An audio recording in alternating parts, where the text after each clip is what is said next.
High বন্ধুরা, আমি হলাম জিকেএস আর আপনারা দেখছেন জিকেএস সান ব্ল্যাক চ্যানেল। আজকে আমি আপনাদেরকে জানাতে চলেছি ফেসবুকের ভিতরে এই ধরনের অনেকেই সমস্যা দেখা যাচ্ছে। অনেকেই যে সমস্যাটি হচ্ছে সেটি হলো রিলস ভিডিওতে সাউন্ড আসে না, মনে হয় যেন কেউ এই সাউন্ডটিকে হারিয়ে ফেলেছে। আপনি যখন কোনো রিলস ভিডিও দেখতে যান তখনই সেইখানে দেখা যায় this reel has no sound audio may be cause unavailable because of music right change and other issue.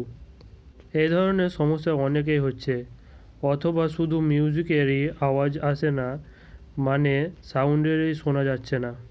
তাহলে আপনাকে প্রথমে কি করতে হবে? সবার আগে আপনাকে মোবাইলটি ভলিউম বাটনে প্রেস করে সাউন্ডটিকে একদম পুরো করে দিন, যাতে ভলিউমের কোনো সমস্যা হলে সেটি সমাধান হয়ে যায়। আর একবার মোবাইলটিকে সুইচ অফ করে সুইচ অন করে দেবেন। তাহলে এবার যদি ফোনের কোনো সুইচ অফের পরে কোনো সমস্যা হয়ে থাকলে সেটি সমাধান হয়ে যাবে। এতেও যদি সমস্যাটি সমাধান না হয় তাহলে ফেসবুকের কোনো গ্লিচ হতে পারে। তখন আপনাকে যা করতে হবে, ফেসবুক অ্যাপের ওপর ক্লিক করে অ্যাপ্লিকেশন ইনফর্মে গিয়ে তারপর স্টোরেজে ক্লিক করে সেখানে গিয়ে ম্যানেজ ইন্সপেকশন ক্লিয়ার ক্যাচ করে দিবেন।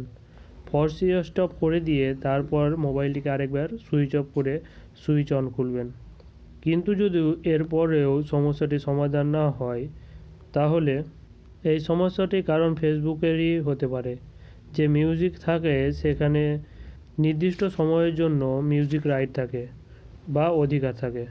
যখন কোনো গানের সেই সময় শেষ হয়ে যায় তখন সেই গানটি আর সেই প্ল্যাটফর্মে চলে না।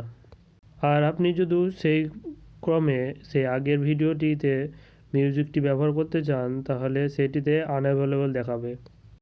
কিন্তু যদি মিউজিক রাইটের সমস্যা না হয় তাহলে তারপরও রিপোর্ট করে সাউন্ড না থাকলেও আপনি ফেসবুকে গিয়ে একবার রিপোর্ট করে দিতে পারেন। আশা করছি এই ভিডিওটা আপনি পেয়ে অনেক আশামুক্ত হয়েছেন, এবং যদি আপনারা রিপোর্ট করার ভিডিও চান তাহলে আমাকে কমেন্টে জানাবেন।